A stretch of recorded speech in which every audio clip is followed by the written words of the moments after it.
in the home of Joseph Smith, who is the prophet of the restoration of the Church of Jesus Christ of Latter-day Saints. I love the story of Joseph Smith so much.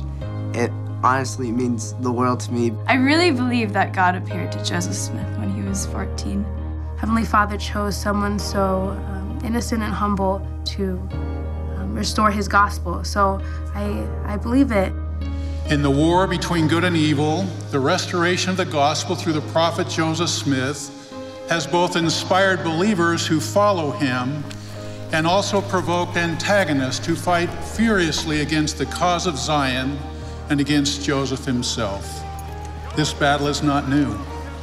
It began soon after Joseph walked into the sacred grove and continues today with added visibility on the internet.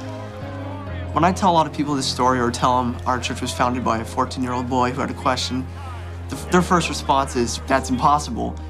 And when I think of it, I actually think of it as a very special experience. He was a very loving, righteous young man who just wanted to know what was true. Everybody was so focused on religion, and there was a lot of contention between the different religions. They were all fighting with each other about which one was right, and he wanted to know for himself which one he should join. He was concerned at a very young age about the welfare of his soul. He had that feeling that there was a truth. He knew there was a God, and he wanted to develop that relationship with the God. And he said, how could they all be right when they all interpret the same parts of the scriptures so differently? There could only be one truth because they disagree with each other. Fortunately, young Joseph did not let his questions paralyze his faith.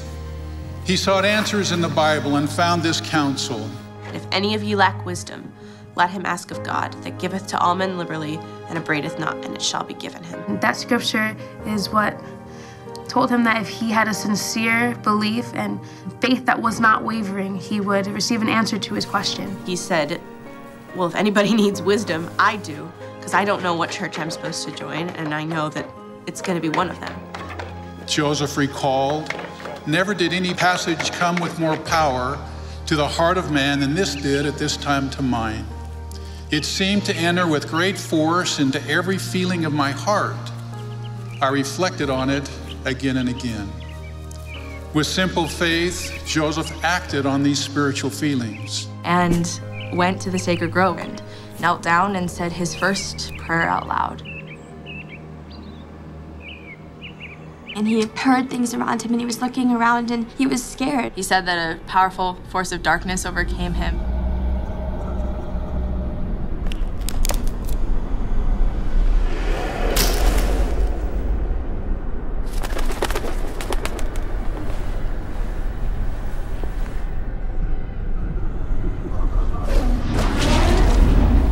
He was attacked by the adversary very strongly. And he felt like he was going to be destroyed. It was a very scary moment for him.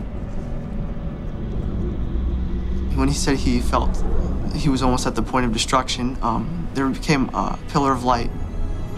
And I think that is one of the most powerful moments to me anyway, that he feels that struggle, but that God always overcomes it.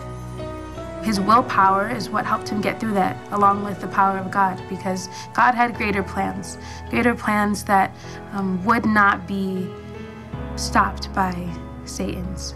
He had to struggle, he had to work for that, and I think that's one of the most important things for youth to learn, is that if they pray in faith, they will get an answer, but it may not come in the form they want, and it may not be when they want it.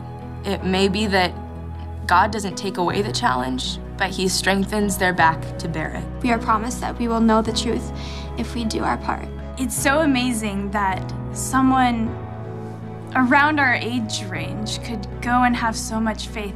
Sometimes we don't get the answer that we want if we're asking about it, but he gives us what we need, and he will help us through whatever trials we have. Revelations and prophets are no longer a thing of the past.